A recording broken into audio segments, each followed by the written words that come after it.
Good afternoon, I'm Madeline Schmidt. Here's what's happening in today's news.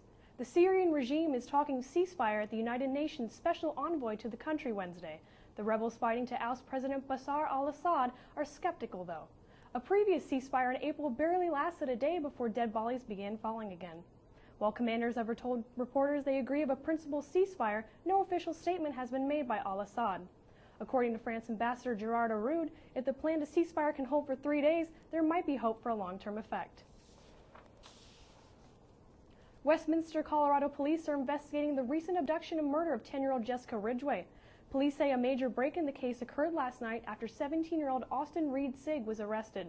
A tip led authorities to Sigg's home near Kettner Lake Open Space, Colorado. Ridgway had gone missing on the morning of October 5th after leaving for school. Her body was found 5 days later in an open space near Arvada, Colorado. Investigators reported that her body was not intact. Hurricane Sandy is making landfall in Jamaica Wednesday afternoon. Originally a tropical storm, Sandy has reported winds of 80 miles per hour, making it a Category 1 hurricane. Moving at about 13 miles per hour, the storm has reached Jamaica and heading northeast. Forecasts predict Sandy will reach Cuba by early Thursday morning before continuing to the Bahamas. Hurricane warnings are currently in effect for these countries, and residents are being urged to take shelter. The National Hurricane Center does not predict Sandy will reach the United States. Colby Hall is cleaning up after another successful Colby Halloween. The famed TCU tradition marked 40 years Tuesday night. Traditionally, the women's-only hall hangs elaborate decorations, allowing children of faculty and staff members and children in the Starpoint and Kinderfrog schools to trick-or-treat and play games. With a continually growing outturn, an estimated 2,000 parents and children were in attendance Tuesday. Residents spent hours passing out hundreds of pieces of candy to children in costumes. Residents of Wetmore, Colorado are evacuating their homes Wednesday as the Wetmore forest fire spreads.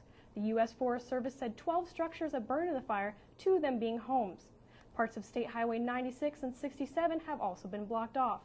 Initial reports suggested the fire began as a structure fire, but that may not be the case anymore.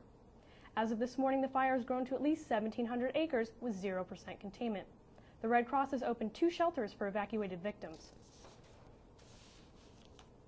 The Justice Department is seeking $1 billion from Bank of America Wednesday after alleging the bank of fraud. The Justice Department claims the bank sold defective mortgages from a program known as the Hustle within the bank. Government-backed mortgage finance firms Fannie Mae and Freddie Mac purchased those mortgages.